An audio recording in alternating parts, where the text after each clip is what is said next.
follow-up question on that. How many of the town cats are related to Grebo? All of them. 100%.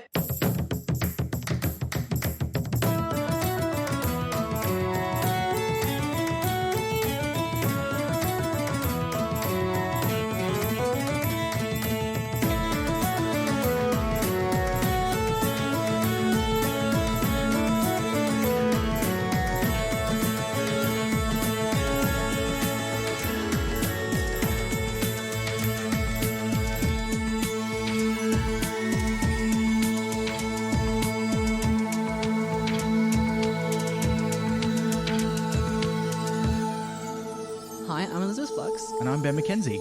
Welcome to Prat Chat, the monthly Terry Pratchett Book Club podcast. Each month, we discuss one of Terry Pratchett's books with a special guest. This month, we're talking about WYRD SISTERs, or the Ramtops play. And our guest is vaudeville performer Elly Squires. Hi, Elly. Hello. How are you? I'm good. How are you? Well, it's very exciting to have you. I'm excited to be here. It's your first time on Prat Chat. Yay. And you are a big Discworld fan.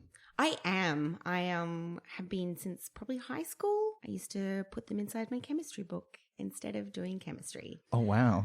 Because my parents wouldn't let me take TE art, so I took TE chemistry instead and did nothing. What was the first one that you read? I think maybe I read The Colour of Magic and then didn't read another one for a while. Because potentially controversial opinion, but Rincewind's not my favourite.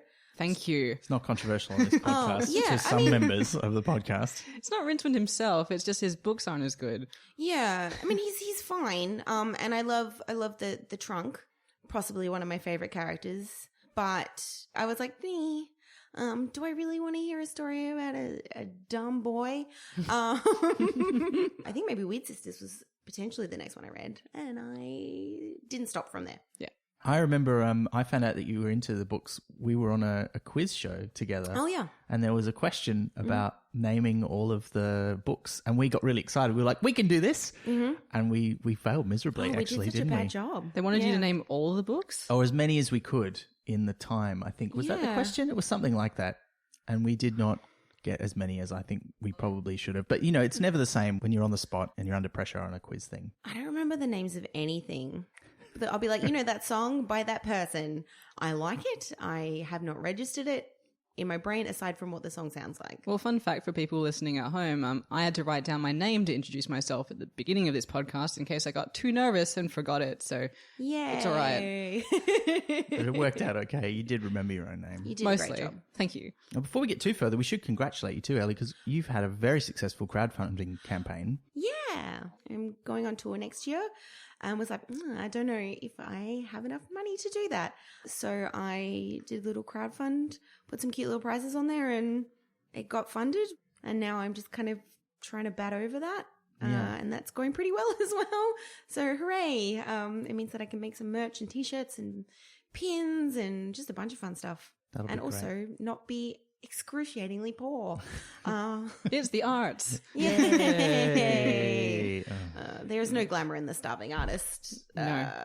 trope. Nobody should strive for that. It does not make your art better. It just makes you hungry. Shall we chat about a Pratchett book? Yes. Yes. We will start off with a reading of the blurb. Elly, would you like to take it away?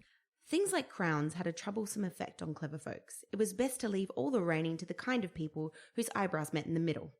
3 witches gathered on a lonely heath, a king cruelly murdered, his throne usurped by his ambitious cousin, a child heir and the crown of the kingdom, both missing.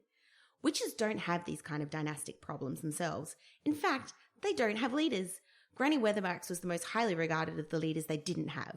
She found that meddling in royal politics was a lot more complicated than certain playwrights would have you believe, particularly when the blood on your hands just won't wash off and you're facing a future with knives in it. That was great. Yeah. Oh. Oof. I don't, this is the first time we've read a blurb from one of the newer editions of the books. Oh. And they're a bit longer than the old ones, aren't they? Yeah. Yeah. And Which I don't hate. No, it gives you a bit more of an idea of what's going on in the book. Yeah. I really like the old blurbs, but they're usually like this one's like 3 sentences long. It doesn't necessarily tell you what's going on if you haven't read the book. Well, it's like the shorter one is written by Granny Weatherwax and the longer one is written by Magrat. Like that is kind of the Seems vibe appropriate. we're going for. I'm actually looking at this, and I don't think The Colour of Magic was the first one that I read. I think it was Equal Rights. Oh, really? Oh, right. Yeah, I'm pretty sure. That changes everything. You started with Granny Weatherwax. I think I did. And then I went and read The Colour of Magic and was like, oh. Yeah, look, it's a very different kind of book. But then I read Mort, and Mort, I think, has got me back on it. I think that is my Terry Pratchett timeline, just in case anyone at home is following along. They'll want to know. Inquiring minds want to know. But this is our podcast's first time with the Wytches. Yeah. Because we haven't covered Equal Rights yet. We're starting with WYRD Sisters. It's kind of the first proper Wytches book, really, because, you know, Equal Rights is amazing, but it only has Granny Weatherwax in it. Yeah. There's no Nanny Og, there's no Magrat. Yeah. This is the start of the Wytches as we know them. It kind of does start with them as well. Yeah, gathering on a lonely heath. Yeah. It starts how it intends to go on this book. It's like, here's a very blatant Shakespeare reference for you. There's going to be a lot of them. Try and keep up. There's bits of so many different plays in there. Obviously, it's mostly Macbeth with a dash of Hamlet. But And a bit of Richard III. Oh, yeah, there is a bit of Richard III. But then there's like references to at least 6 or 7 other plays. Oh, and also the Marx Brothers. Oh, yeah. It's not just Shakespeare in here. It's anything. When we meet the Wytches for the first time on the hill, we also meet the Storm. This is a recurring motif that I enjoy in this book, where there's the Storm who's like an actor themselves and they're doing their big performance. It's like, it's a good Storm. I've been building up to this. But we meet the Wytches for the first time. What are our impressions of the Wytches when we first meet them? I have such a soft spot for Margaret. I always imagine her as Alice from The Vicar of Dibley. Right. Like, is that seems accurate to me. Yeah. I don't know. Like, She's a lot smarter than Alice, though. Oh, but there's just something about like that dippy layer that's on top. That kind of like gullibility. Is gullibility a word? Yeah. Yeah.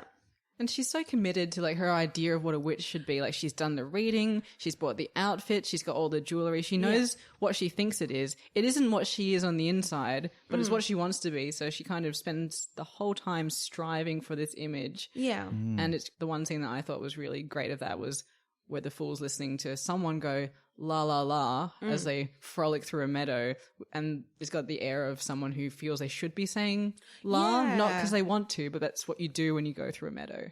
Yeah. It's one thing that struck me about reading this book is I was a bit confused as to where her traditions come from, because she talks about how she was taught by was it Goody Whymper. Goody Whymper.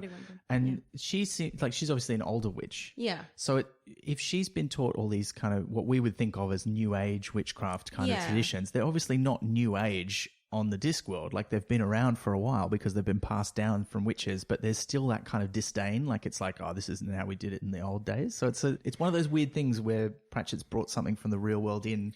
Yeah. That kind of matches up with the Discworld, but maybe not quite. I don't know. I really enjoy it. Like I grew up in hippie country, near Byron Bay. So all the stuff that Margaret has, I've seen it all. Yeah, we know. She's got a bad girl sticker on her broomstick. Like yeah, most likely. I just imagine her cottage has got like band posters in it as well. But I love how determined she is in the face of Granny Weatherwax's unwavering practicality. Granny Weatherwax is constantly like, what you're doing is bullshit. I hate it. And she's like, I'm still going to do it. Like that's... And she's got that underlying practicality that Granny Weatherwax has, which is what I love about witchcraft in Discworld in general, is that there's not one way to do it. Yeah. But there is one way to do it.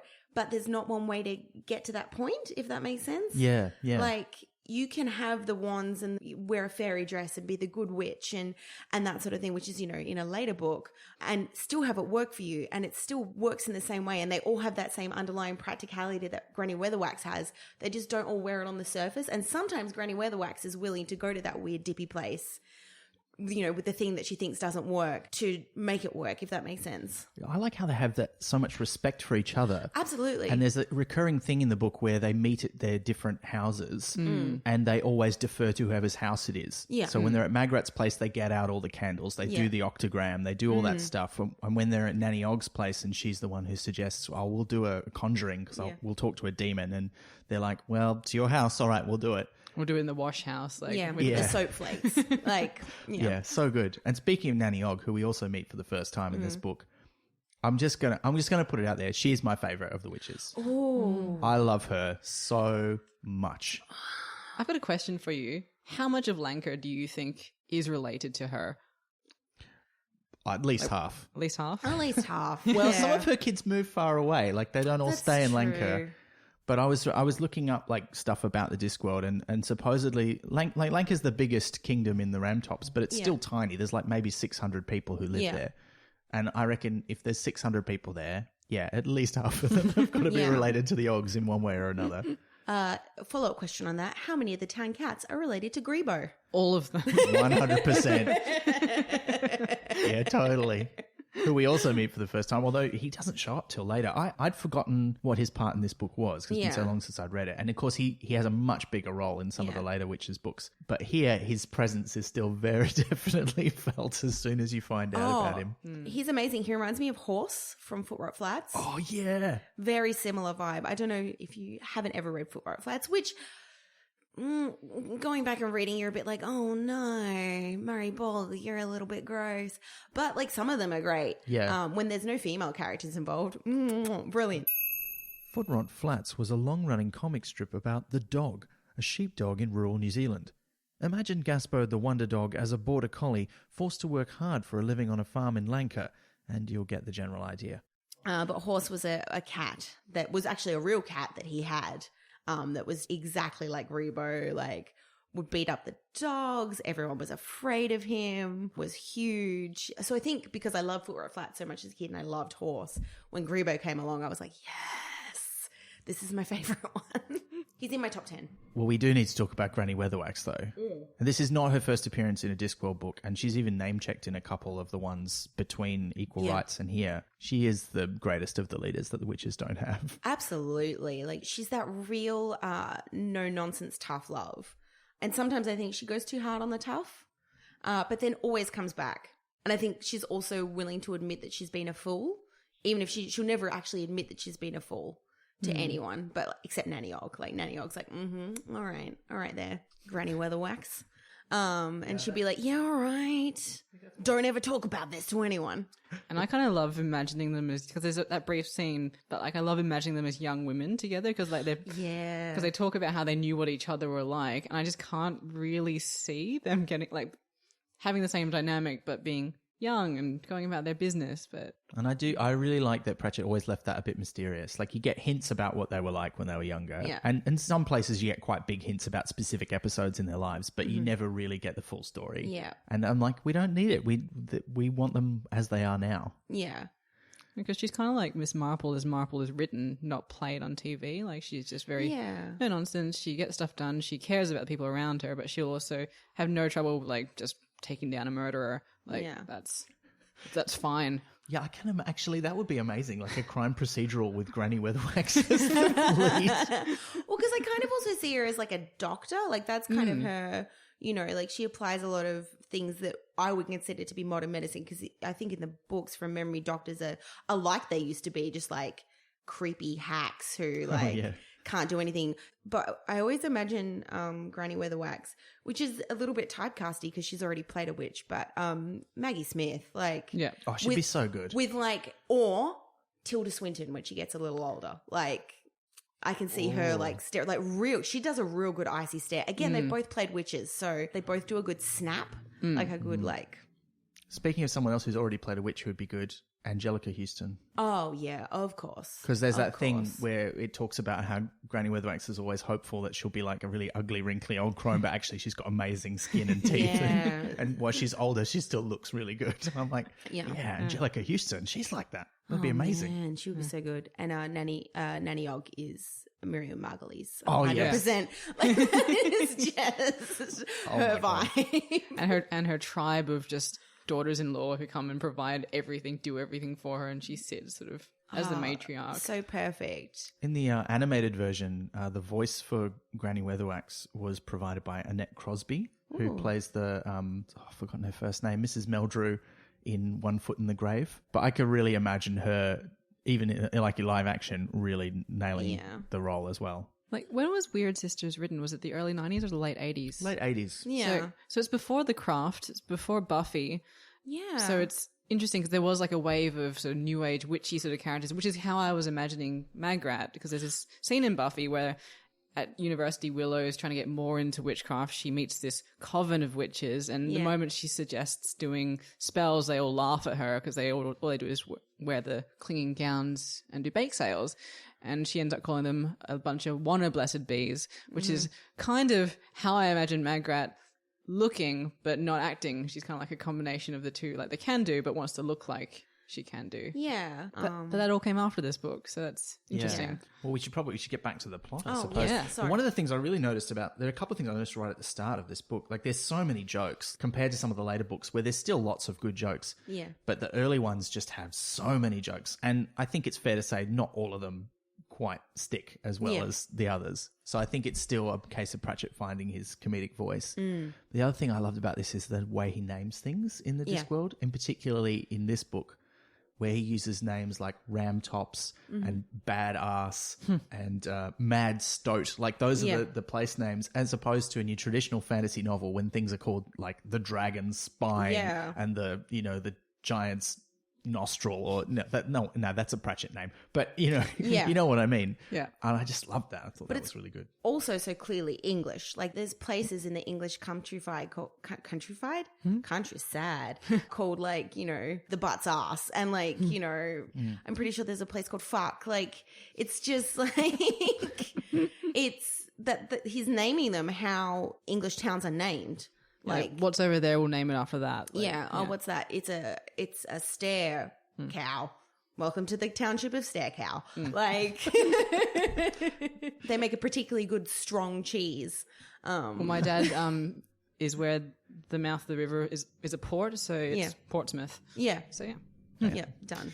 But this is also where we find out about ghosts, and we had forgotten about ghosts on the Discworld in an earlier episode. We were like, are there ghosts on the Discworld? And of course there are. And there's loads of them in this book. And the first scene after we meet the witches is the murder of the current king of Langkirk, King Verence the First. And we know who did it. The king knows who did it because he was there. He got murdered. But nobody else seemingly knows who did it. Yeah. And he becomes a ghost. The scene where death comes for him. Oh, God, death. So good to have death. And interestingly, I was thinking this actually, death, when he has only small role, usually shows up at the start and at the end. Yeah. Like, if he's only got a cameo, he's very rarely in the middle of a book. He's kind of like in life.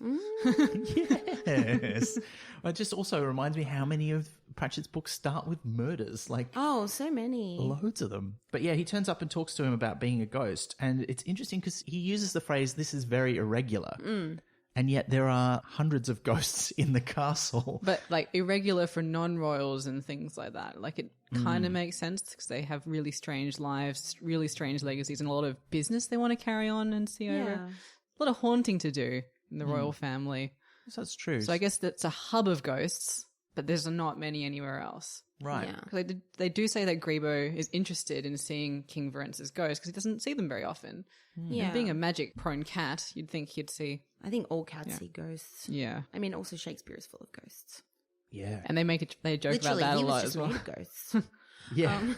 Yeah, they do. They make that joke later on where, the playwright, who we'll meet in a minute, he's just suggesting putting a ghost in the play that he gets commissioned to write. And they're like, are you sure about the ghost? He's like, yes, it's essential to the plot. And you said that about the last 5 plays as well. And then he just says, I just love ghosts. Like, yeah, good. Who wouldn't love a ghost? And then the other thing that happens, of course, the king's son is spirited away by a loyal servant and chased by some guards who are loyal to the killer, who Along is with the Duke crown. Felmet. Oh, along with the crown. That's right. They take the crown as well, which means they must have been there at the murder because presumably Verence was wearing the crown. Was he? No, I don't think they wear it most of the time. It's for formal functions, really. okay. Probably sits on some sort of cushion. Yeah. Oh, yeah. It's I more guess like a box. figure crown. that makes sense.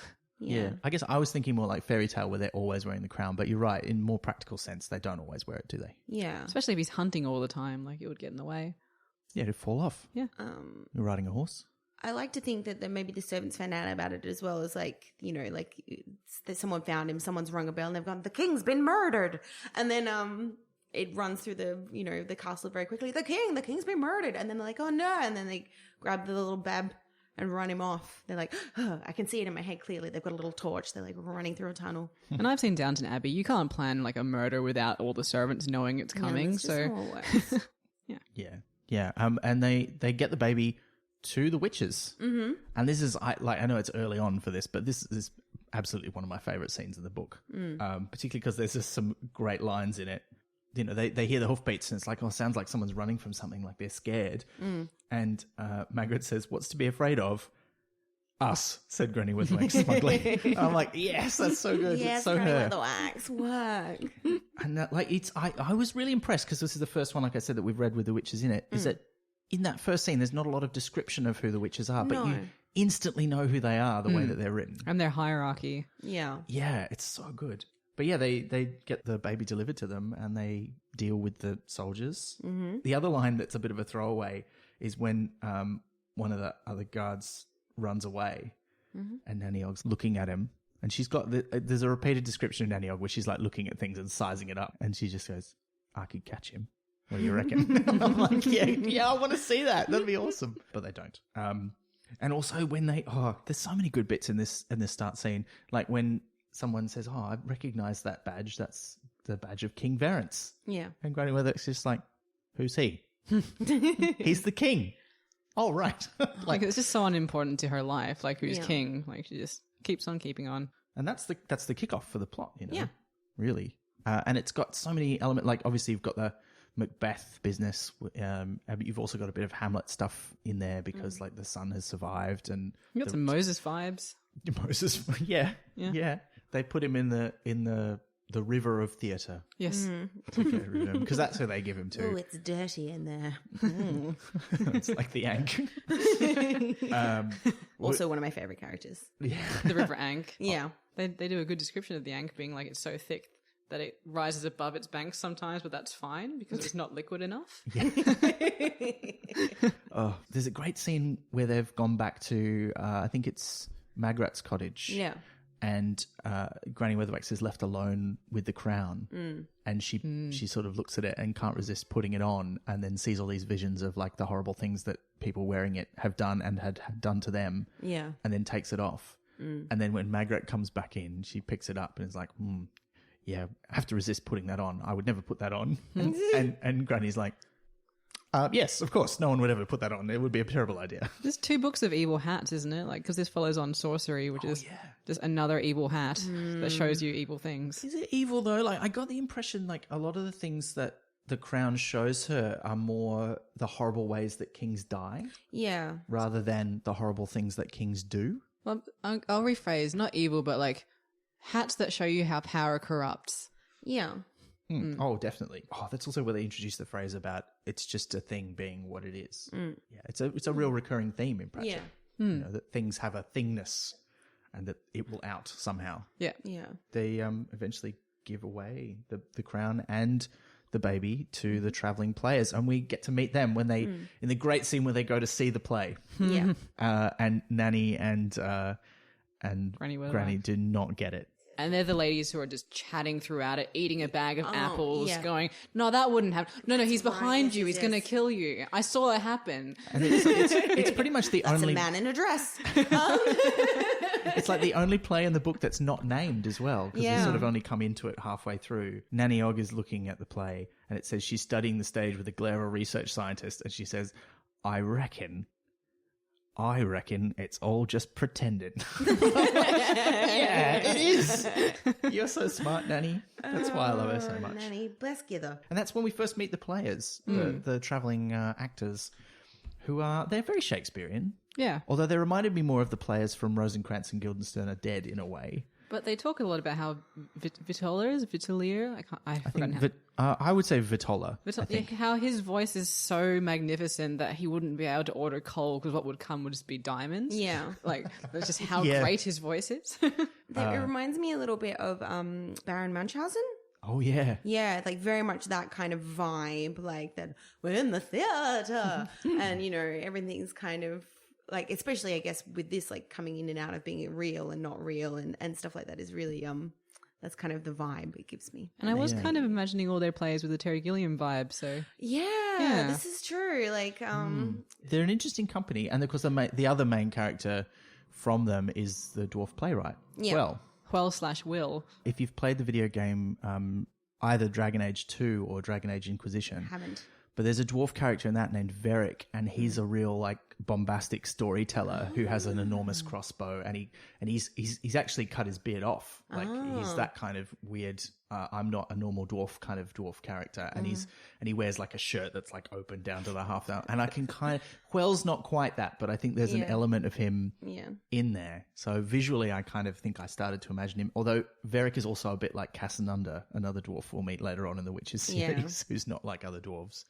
Yeah, but he's great. I love him, and he's written all these weird plays. Actually, one of the first plays mentioned in the book by title is called A Wizard of Sorts, or Please Yourself. And I think that is the story of Rincewind turned into a play. Ooh. That's my personal theory. Probably. What a boring play.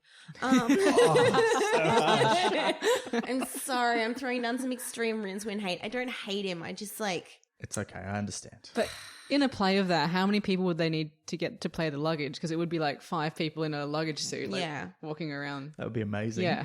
I want to see that done on stage for real now. Yeah, because you got to have lots of legs, so it can't just be 2 people like a cow. Anyway, they meet the players. They sound great. Yeah, Vittle's got this amazing speech. And there's a scene in the pub. And I like that when he suggests that they go to the pub, no one can understand that he's suggesting they go to the pub because he says it in his theatrical way. He's too fancy. And then Granny's very suspicious of the pub anyway. Yeah. And she goes, what does she order? Is like a port and lemon or something? Yeah, that sounds... I think that's supposed to be kind of like a shandy. Oh. That seems like a shandy. That's an old lady drink. It does But if you sound told her it gross. was an old lady drink, she'd be mad. And she's been drinking it since she was 21. Yeah, like... exactly. She's always been old. Yeah, totally. And they do the deal. Yeah, where they test them out by going, will you look after this baby? They find out about this sad eluded past where they've lost a child, and they go, okay, money will be tight, but we'll make it work. And I think it's that line that convinces them that, okay, they'll look after this child. Yeah. And then they give them a bunch of money to help look after him. But, and there's that great line. It's like, if we thought you had to be bought, we wouldn't have paid. It's like, And then they hide the crown in a box of theatrical crowns where it looks grubby in comparison, and off the players go. Yeah. Yeah. Into the world to spread the art. And Art more. and just as they're leaving, I mean, this is one of my favorite bits, is when they bless the child, like in fairy tale style. Margaret says, no, we should do that. Like, we're like his fairy godmothers now. And they have an argument about it, and then they all decide they're just going to go home and do it separately. Yeah. And they get the different blessings, which I thought were great. Margaret says he should be able to make friends easily. Mm-hmm. Nanny's trying to remember the words to the hedgehog could never be buggered at all after getting drunk in the pub. Yep. So she's like, oh, he's going to be an actor. I hope he can remember all the words. You've forgotten the thing she originally suggested that they never say in words. Yes. And they're like, oh, like it'll be helpful to him when he's older. And they're like, no, don't do that. Yeah. It's very clear what kind of gift she intends to give him at that point. And then Granny says, may he be whoever he thinks he is. Which is lovely. Yeah. And they've basically created the world's best actor with those 3 things. Yeah. I remember the first ever theatrical production of Discworld I saw was WYRD Sisters. Yeah. And it was actually the first play. I think it's the first book to be adapted into a play. I think it was as well. And that's a real high bar to set. It's like, Yeah. do an amateur theatre production. Also, one of the actors in the play has to play a character who is the greatest actor ever seen. If Nanny Ogg had her way with her wish, she would have been the greatest porn actor in the world, I'm sure. Yeah. And how would they do that on the Discworld? Because moving pictures hasn't happened yet. So it'd have to be like live. Well, porn has always been the first thing to adapt to any new technology. So I suspect maybe some sort of imp box arrangement. Yes. Well, they definitely have like the equivalent of those little peep show, like, you Oh, turn the handle and it's just the photographs being flipped over like a book. Yeah. Yeah, they'd have to have that. That could have been his life. And this is also when Felmet tries to arrest them. And he cannot. Yeah. People are scared of witches and will not turn down tea. That's right. Oh, there's a great scene where like the guy's telling him how, she offered us tea and then some cake, but what's his name can't have cake because of his stomach. Yeah. And then Felmet's internal monologue is like, why am I up here? Place is terrible. You know what this guy's going to do next? He's going to tell me what the guy who couldn't have cake had. Yeah. And then the next line is him going, he had a biscuit. And I like that you can buy into Felmet's frustration because he's an evil noble. But he's an evil noble who's had to go out to the countryside to get himself a kingdom. Yeah. And he hates it so much. It's good. He's a good character. I love a good evil guy who's disgruntled about the evil that he's done. Yeah. Like he's like, is this really the best I could do? God. And he's got so many layers, Felmet, actually, because he's got the whole Lady Macbeth, I stabbed the guy, now I can't get the blood out of my hand thing going on. And he's got the wife who's fulfilling the Lady Macbeth role. Yeah. Except she doesn't have the shaped him. guilt. Like he's got the true. hands and she doesn't. She's fine. And we find out more about that later. But in Macbeth, she makes him do all this stuff. He's finally losing his sanity and she's like, oh no, my hands, like out damn spot. But he gets all of that and she just keeps on keeping on, happy to boss him around.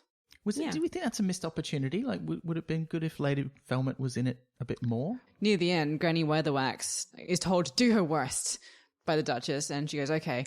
And her idea of doing that is to bring down all the mental walls that are in someone's mind where you rationalize bad behavior. She's like, that's the worst thing I could do to someone. You'll just see the error of your ways. And the Duchess freezes up for a moment, and Granny Weatherwax is like, cool, this is done. We've sorted this all out.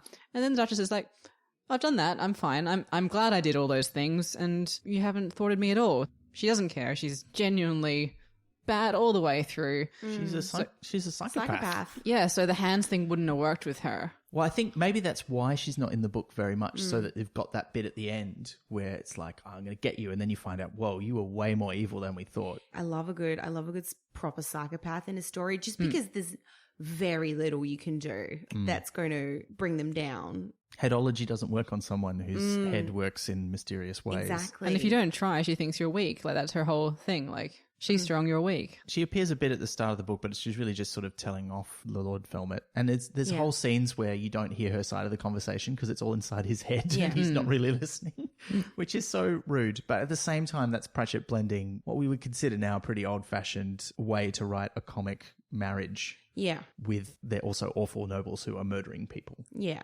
Yeah. It's a weird combo. But you know, it works. There's some good jokes in it. After this is when weird stuff starts to happen. Weird stuff with a Y? Yeah. Some time passes, and actually there's 3 times in the book where a bit of time passes and it just says, now it's this much later. And the first time is just after they send off Tom John with the players, and Felmet tries and fails to arrest the witches for the first time. Then it's like, it's 2 months later, the witches meet again. Magrat complains because it should be every month, every moon. No, I was busy. I had a wedding, says Danny Hogg. Someone's tried to collect taxes from them. And then a whole year passes. Yeah. You know, so that Tom John can grow up a bit. And a year in which Ghost King Verence has been getting ghost buff so that he can poltergeist a little bit. It's like Patrick Swayze in Ghost, right? Well, they said like him pushing on a door looked like 2 footballs mating, which is just so evocative. Because he's all sad about not being able to eat, but he doesn't want to go soft around the edges, literally like some of the other ghosts in the castle have, because he wants to get his revenge and he wants to stop being a ghost. So he works really hard on picking up physical objects, and so he gets ghost buff. Yeah. Which Grebo notices.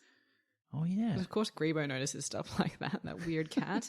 Well, we'll learn more about why Grebo is interested in buff human bodies in his later appearances. When a year has passed and things have gotten a bit worse in the country, after a year of reign from King Felmet, who just hates the place so much, there's a weird vibe going on. Yeah. And Pratchett doesn't use the term borrowing in this book for when Granny Weatherwax sends her consciousness out to meet with other, mostly animals, minds. But she does that in this book. It's not until it's not until Lords and Ladies, which is a couple of witches books after this, that she uses the I ain't dead sign. Yes. Or I ain't dead, I should pronounce it correctly. So I was a bit surprised. But she does do the thing, which is how she makes contact with the mind that's really big. They can't figure out what it is. And when she asks the others, Nanny Ogg's like, right, there's only one way we're going to get to the bottom of this.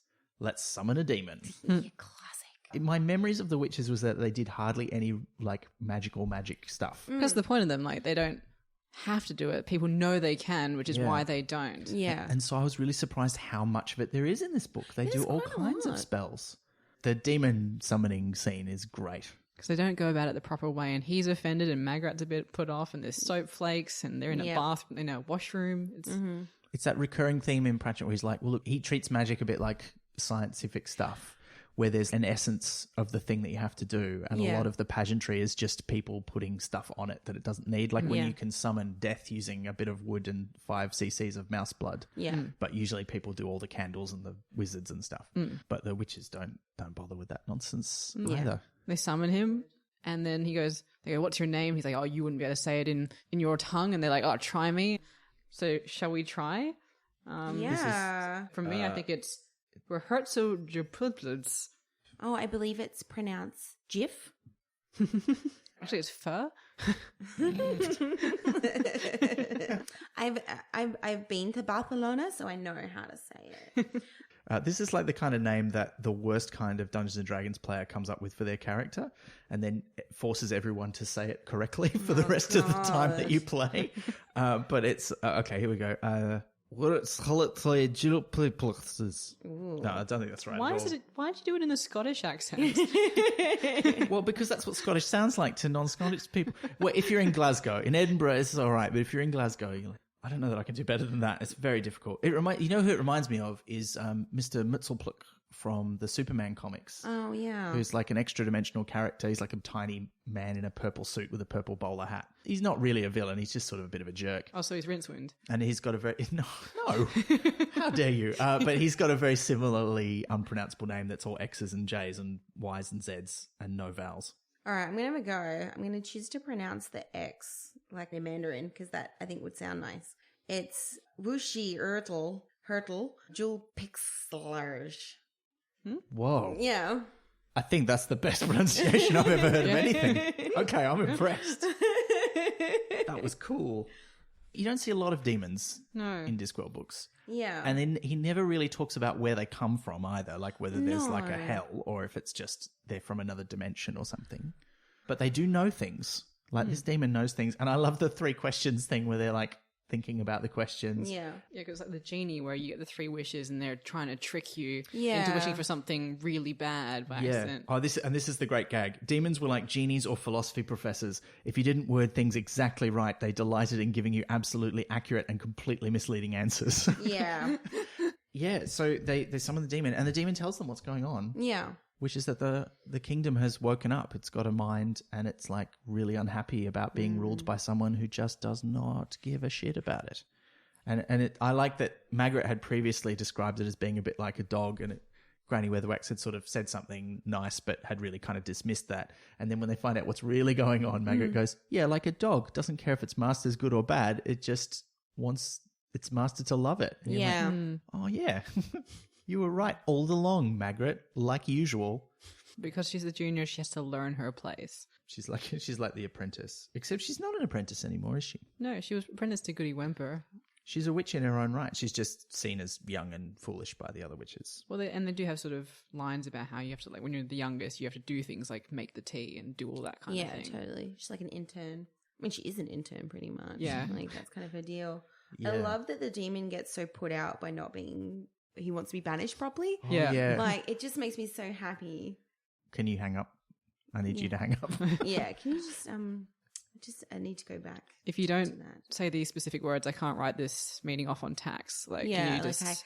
Yeah. Can we just talk about work for 5 minutes? Can I have the receipt, please? Yeah. Can I keep that? Yeah. Yeah.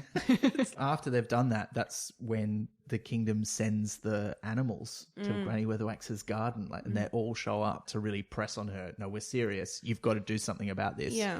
But they're like, we're witches. We can't meddle in the politics. And there's this recurring theme where it's like, if we start ruling by magic, or if we put someone on the throne through magic, then we'll have to keep doing more magic to keep things running properly. Absolutely. It's that interesting idea of using force to get your way, except here it's distinguished between magical force and normal force that kings use. Or it's like if you get a smartphone, you can't go back to a non-smartphone because your life has just shifted too far in that direction. No. And then you're constantly plugged into a wall. So magic. Are you saying this is a Black Mirror episode? Yes, this is exactly what I'm saying. It's all been a Black Mirror episode. I love that the witches are the ones that are all about keeping the balance, which is why they hate wizards so much. Because the wizards just fuck shit up. They open holes. They stab each other in corridors. Yeah, they like turn themselves into orangutans. Like they just don't do anything that's good as far as the witches are concerned. And also there's too much pomp and circumstance. And as soon as a witch as well starts to mess with the balance, it's a huge problem. Whereas wizards are always doing it. It's more of a tinker than an intention. But as soon as someone messes with it with intention, that's where it becomes a problem. I love that. And they do talk about that a bit with Black Alice, who's referenced throughout this book as a witch who's meddled with things. And she's kind of like a an amalgamation of all like the bad witches from all of the fairy tales, and they talk about how in the end she went a bit funny and she got shoved in her own oven by some kids. She's supposed to be this legend who went a bit funny from the power, and I think that's kind of what they're afraid of becoming. And there's also this whole thread of Granny Weatherwax heading that way and then coming back from the precipice constantly. Like, I feel like that's her constant battle, is she's like this close to being evil. It's great in Witches Abroad to see basically what she's like if she was a bad guy, which is not a bad guy but a bad guy but a bad guy, you know what I mean? Like anyway, it's a different book, but that's like, for me, that's some of the beauty of Granny Weatherwax, is that she's constantly skirting that line and heading over it, sometimes slightly, but can always pull herself back. Yeah. Because she really wants legacy and like she's immune to being buttered up, they keep saying, but anytime like when Ghost Verens takes a knee to her, like she very much wants the power and the recognition, but she wants to not want that. Exactly. I mean, this is interesting because I had a bit of a different read on Black Alice. I feel like she kind of went off the deep end towards the end of her life, but the role that she plays in those sort of fairy tale stories is a bit malleable. I don't think she's always the bad witch in them. No, it's just she slowly goes down. She doesn't pull herself back off the precipice. Right. Yeah, okay. So she's like aspirational up to a point. Yeah. Yeah, okay. No, that makes sense. Yeah. So I agree with you. That's what I'm saying. Yeah, okay, cool. Yeah. Phew. But we have a couple of other things that importantly happen at this stage in the story, one of which is Verence enacts his plan, which is to capture Grebo in the castle. This is dead King Verence, the ghost. He captures Grebo in the castle by luring him into a room and then using his buff ghost arms to close the door so he can't get out, hoping that will mean Nanny Og will come looking for him. Yeah. And then he can talk to a witch because witches can see ghosts. And that works. And Nanny gets captured and put into the torture chamber, and Granny and Margaret have to come and meet him. Although before that happens, there's another important scene, which is where the Fool and Margaret meet for the first time in the meadow. And it is quite beautiful. It's weird because we talked about in a couple of the previous books how the romances in them feel like he doesn't necessarily sell it. It's just sort of these two people meet and they're destined to be in love. Whereas I don't know, in this book I feel like the Fool and Margaret is like, I'm into this. I think this could be cool. I got into it, but there was a line that irked me early on, which was that she wasn't bodacious in the way that the women he dreamed of were, and then he sort of weighs up what he can achieve. And so he's kind of like, oh, I'm a 5 and she's a 5, so I should stop dreaming of 10s, which I kind of was like, oh yeah, that was kind of gross. I reread that line several times because I was like, is he saying what I think he's saying? Because it was very much that kind of, you know, like when guys on the internet are like, oh, I'm so woke, like I really like fat chicks, and you're like, dude, I love my thick wife. Oh, settle down. It's like, just love someone. Don't think you deserve a cookie because you're loving somebody who doesn't fit like this narrow standard of beauty. But it also talks about how it's his libido thinking that rather than him consciously thinking that. And I don't know that makes it better. That line irked me, but then I got past it because I think after that point, after that initial thing that, let's just say, society has done to him, he does genuinely fall for her. He respects her intellect. He genuinely seems to fall in love with every aspect of her, including that lovely scene where she keeps being like, oh no, I'm going to be washing my hair that night. So whenever he's like, oh, what night's free? I'll be washing my hair, all of them. And then he eventually sets up a date and he's like, also there's a basin in case you want to wash your hair. Oh, yeah, it's so cute. It's so cute. I came back round to him and them. Yeah. I think this is part of why I imagine her as Alice from The Vicar of Dibley. And I know, but you know, her partner, Hugo, for me, they're Alice and Hugo, like not that dumb, just that real kind of innocent, like, and that's always who they've reminded me of. And I don't know why. I think that's perfect. Yeah. Well, there's that later scene where they're described as having a conversation and you don't really hear it, but it's described as the kind of conversation where people just stare at their feet and shuffle them a lot. And you're like, oh, it's cute. It's cute. They're like teenagers. Yeah. Oh. But then, you know, to get back to the A plot, Nanny's been kidnapped. And not a good idea. No, not a good idea. And it's bad news because after Margaret has met the Fool for the first time and when they all meet up before Nanny is captured, they have a big fight because, you know, Nanny's poking a little bit of fun at her because she's like, oh, I see you've got a follower. Yeah. And Margaret's a bit embarrassed and leaves and is like, can't believe you're making fun of me. And then Nanny and Granny have a fight about whether or not it's okay to encourage this. Yeah. Where Granny comes across very prudish. Yeah. And we find out in later books that, you know, Granny's had her own history of broken heart stuff going on. Like Poirot. So I'm just going to keep bringing her back to Agatha Christie characters. I think that's all right. I don't know about Poirot's broken heart. What's Poirot's broken heart? They do that more in the TV shows and movies because they can't accept the idea of someone going through life without giving a shit about love.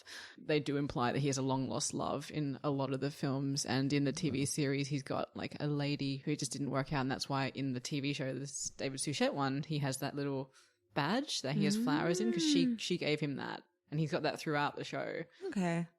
But I have yet to come across that in the books, and I've read a lot of the books. I love the Nanny Og Granny Weatherwax dynamic, also partially because I feel like Nanny Og is sometimes the boss. It's Esme, isn't it? She's Esme Weatherwax. Yeah, Esme and Githy. Yeah, I always got to think Esmeralda, but that's too fancy. You know, she's always the established boss, but then quite often she concedes to Nanny Og, and that gives Nanny Og a kind of power that very few people have, if anyone. And I love that. But she never uses it.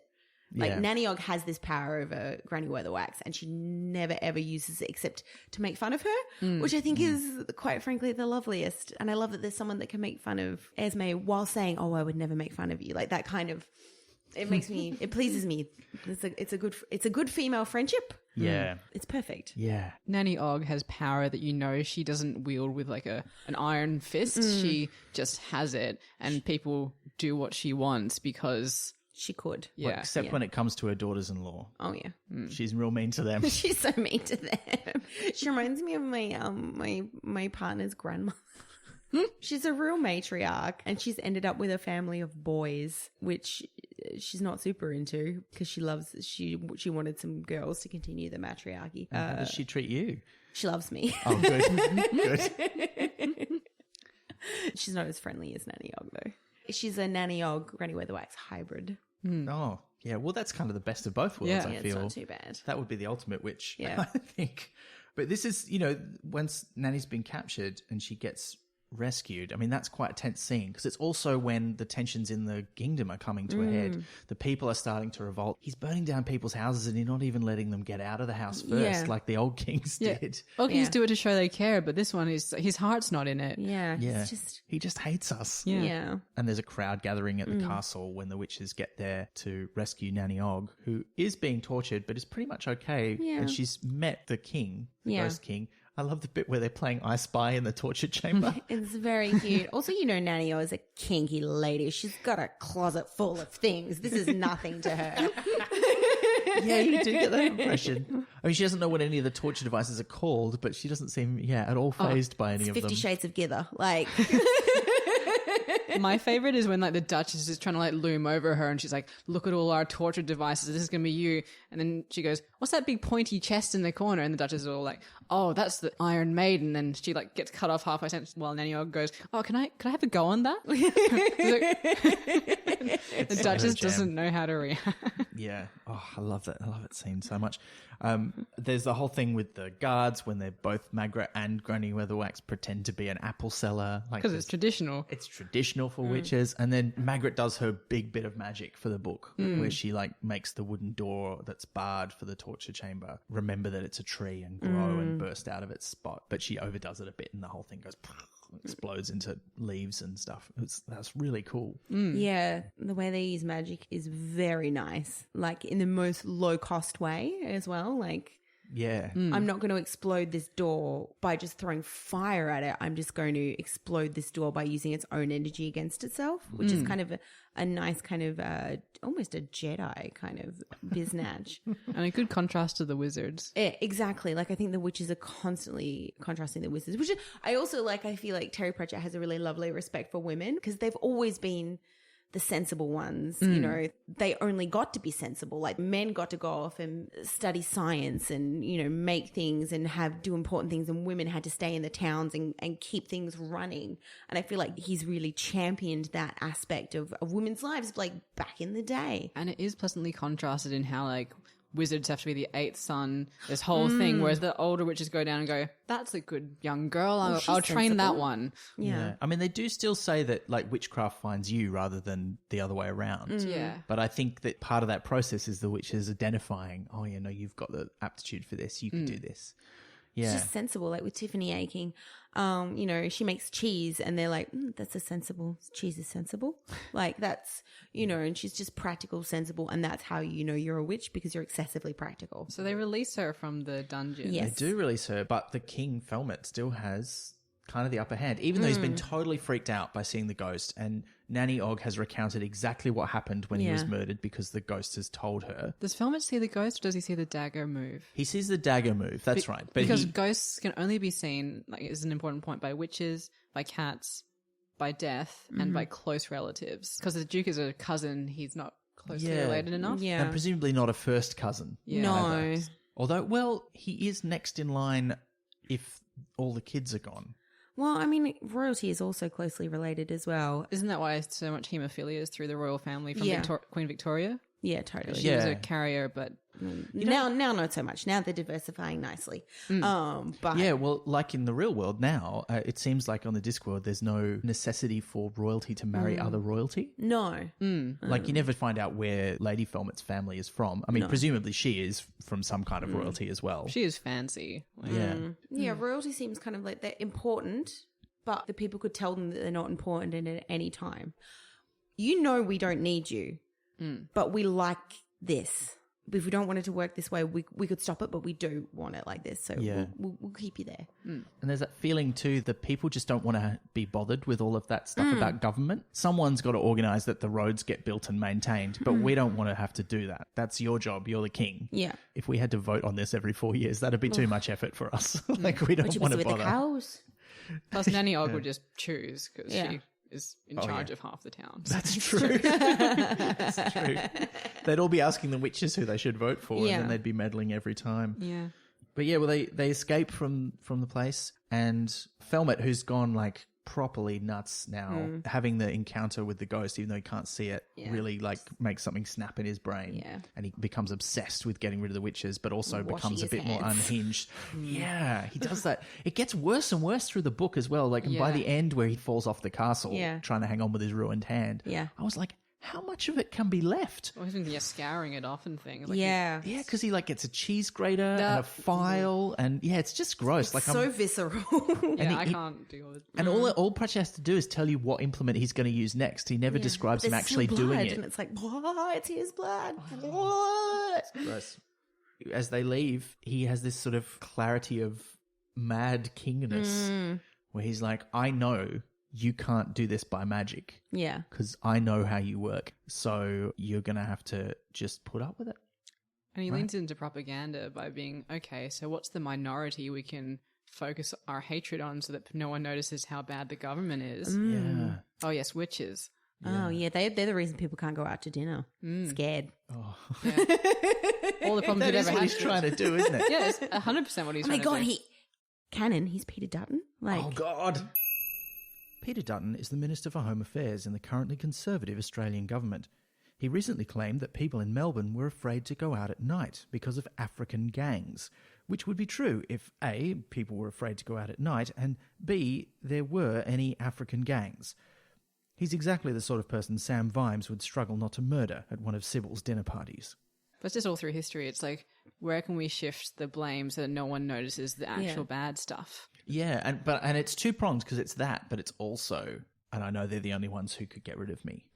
So I'm going to discredit them to make sure they don't have the power to do that. And aided and abetted by the fool who sees his job as to be loyal to the king. Like that's part of his job. And so when they're asking him for advice, one of the main bits of advice he gives them is that words can be more powerful than magic. Mm-hmm.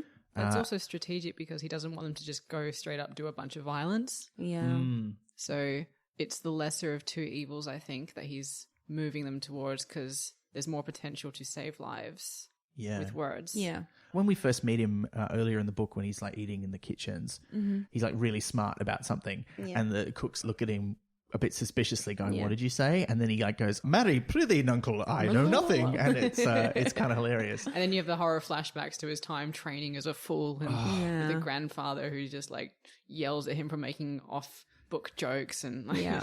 Well, we visit the Fool's Guild in Men at Arms, which is many books after this. It really puts that in perspective. Yeah. Because that just seemed kind of sad and awful. Yeah. Whereas when you hear about what actually goes on, it just sounds horrendous. He talks about how they sort of jealously listen to the children playing in the Assassin's Guild next door. Yeah. And they do that line with like, every few months there were less voices as exams came round, but they still sounded happy. Oh, wow. I love the guilds. I love the guild system. I love everything about it. Oh, yeah. It's one of my favorites. There's so much of it in the wash. In the wash? The watch. In the wash is the demon.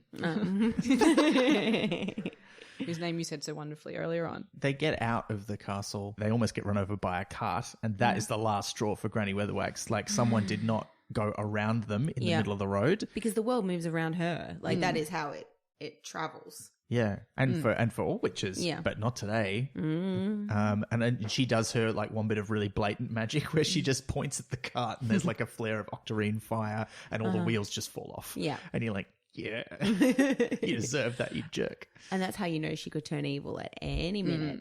Yeah. Oh yeah, and they have to calm her down. And in fact, she does that after they calm her down. Yeah. So who knows what she would have done if they hadn't calmed her Yeah. down? We turned him into an exploding frog or something. I don't know. Or into a swamp dragon, so then the exploding is done by himself. Oh, poor Using little headology swamp there. dragon. That would be a very witchy thing to do. Yeah. But that's when she hits upon her grand plan, which is just like Black Alice didn't put a castle to sleep for 100 years. She just sort of nudged it through time 100 years in the future.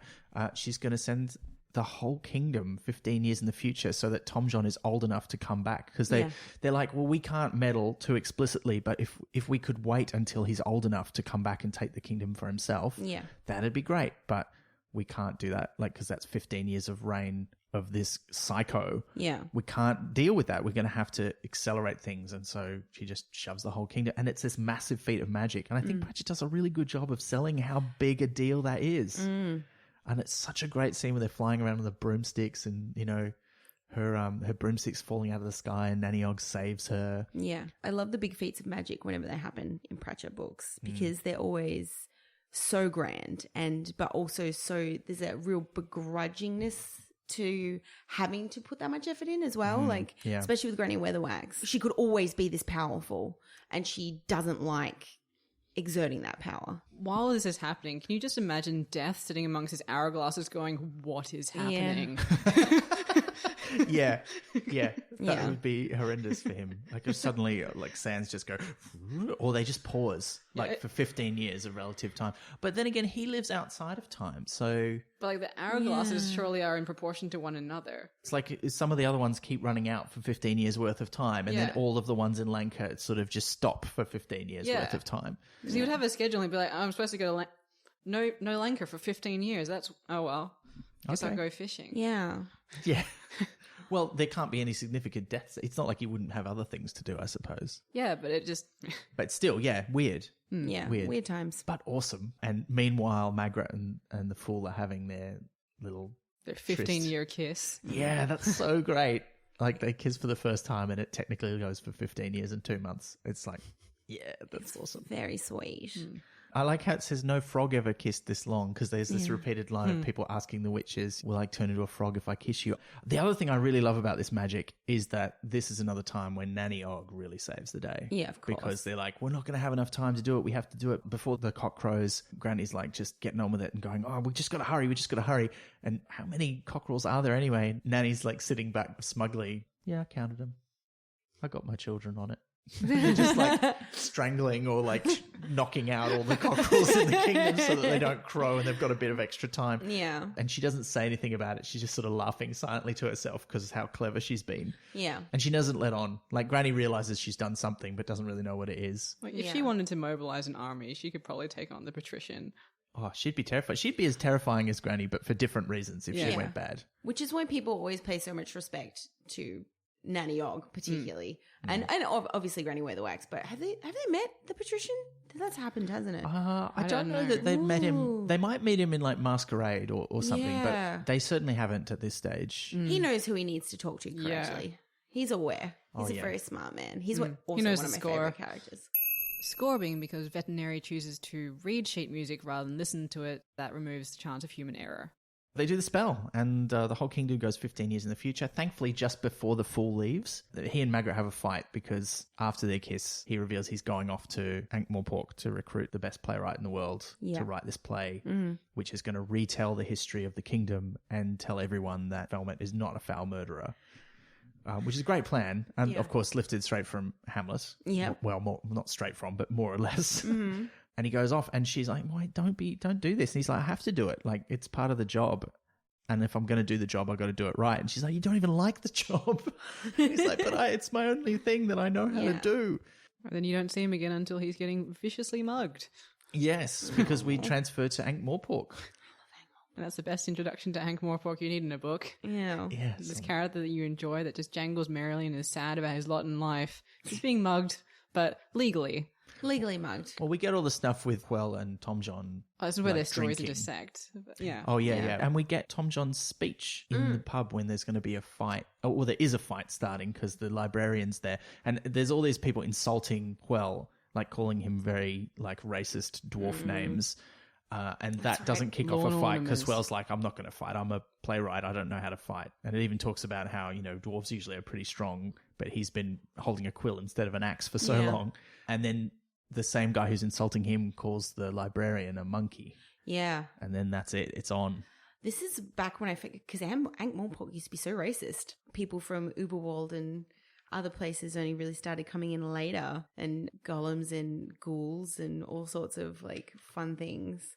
I've got a question about the librarian, actually, because they talk repeatedly about how Magrat wants to look more like a witch, but as they've said in sorcery as well, magical beings resist magic happening to them, their appearance. Yeah, this is like the first time that's explicitly stated. So is the librarian then not a wizard? Because if he can stay an orangutan all this time, does that mean he's just a normal man who happens to work at the university? Because surely if he was a wizard, his body would be like, "Oh, no, magic's happening, we'll undo this monkey business." Yeah, well, we had a similar question about this in sorcery because the wizards do like kill each other and they often get transformed into weird shapes as they die. And we were like, well, surely that's not permanent, but maybe it lasts long enough to kill them. And we were not sure whether it was only that magical creatures can't alter themselves, but it did seem to be like anything that was inherently magical is harder to affect with magic than things that aren't. Because the librarian was transformed by an explosion. There's like a spell gone awry. There's all the weird stuff happening in like Fantastic where there's like major spells going all over the shop. Yeah. And then he just kind of liked it.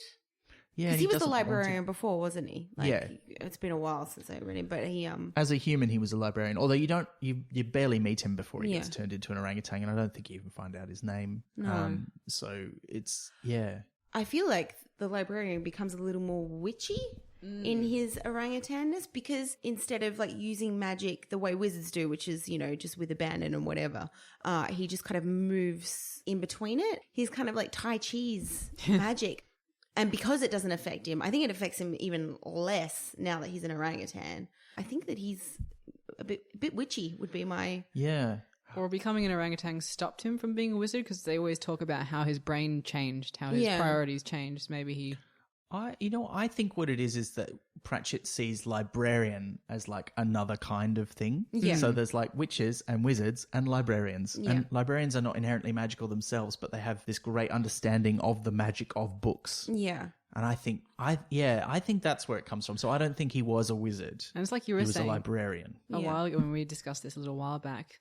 Rincewind is the deputy librarian, but that's because he's crap at magic, isn't it? Yeah. So I took that a bit off track, but we've got the big bar fight, and then we get Tom John stands up, does his speech, and shows just how good an actor he is. Such a good actor. And how good a king he might be if he applied these talents, because he just stopped everyone in their tracks from fighting, and who knows, this will wear off, because the magic of books, magic of theatre does wear off eventually, even if it's the best in the world. They quickly use that opportunity to get out. Yeah. No, I think there's a real distinction between Tom John and Carrot. Because Carrot, when he talks to a group, they all listen to him, they're riveted, and he gives an okay speech, but he's not a great orator. He just says what he means. He's got a very good aura. Yeah, they listen to him because they in some way, they instinctually or genetically or however it works there's probably Klingons coming out of him, as we've discussed in a previous episode. That's Klingons, not Klingons. People can just tell he's a rightful royal. He's a king. Mm-hmm. Whereas Tom John, I don't think has that. No. I think it's just that he is an almost magically good actor because of the blessings he's been given by the witches and also, you know, his own talent and upbringing. Yeah. He's just that good. And he can be whoever he thinks he is. And that means that he completely embodies any role that he plays. Yeah. To the state where people forget that he's acting and they believe him. Carrot would be a better king because he's more genuinely king-like. But if Tom John wanted to be king, I feel like the ability to do speeches and move people even briefly would be a valuable asset if he had good no-faced men behind him pulling the actual strings. Yeah.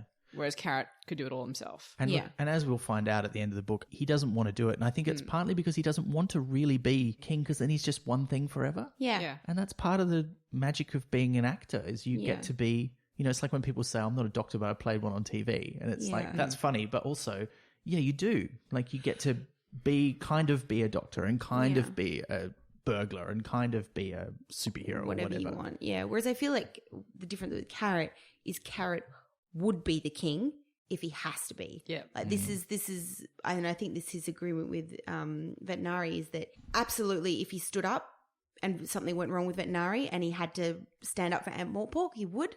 But for right now, there's someone doing a great job of it and he needs to be where he is and he's happy with his life there. Yeah. But he would take it if he had to, whereas I feel like Tom John just doesn't want it full stop. Yeah. Yeah, Carrot's the Sally's all clear of Ankh Morpork. He just like plugs the gaps where it needs to be done.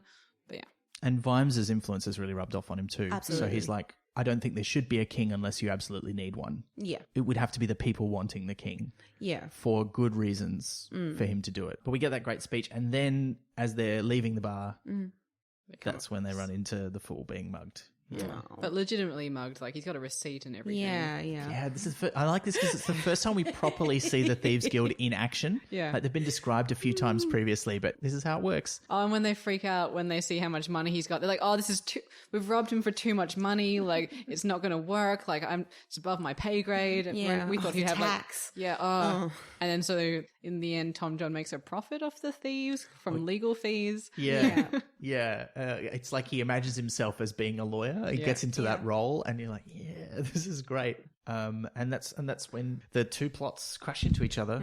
The fool hires Well to write a play and come perform it, and they decide they're going to tour on the way. Even though this interrupts their plans for building their very own theatre, their Shakespearean theatre called the Disc. Yeah, I was reading up about this, and the original Globe Theatre was actually in the shape of an octagon, Huh.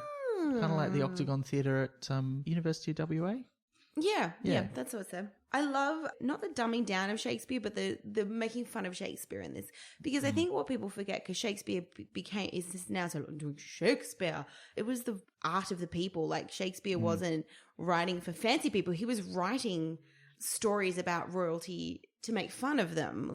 It was the old accent used to be, I don't know if you've ever heard Shakespeare done in like the proper accent that's supposed to be done. And it's not, well, I'm Hamlet and it's like really English country, yarp, narp kind of that sort of business. So I love that Pratchett kind of plays around with the fanciness of Shakespeare in this and he makes fun of it and it tickles me. Yeah, Shakespeare was pretty much the king of dick jokes. Like everything is a dick joke in Shakespeare.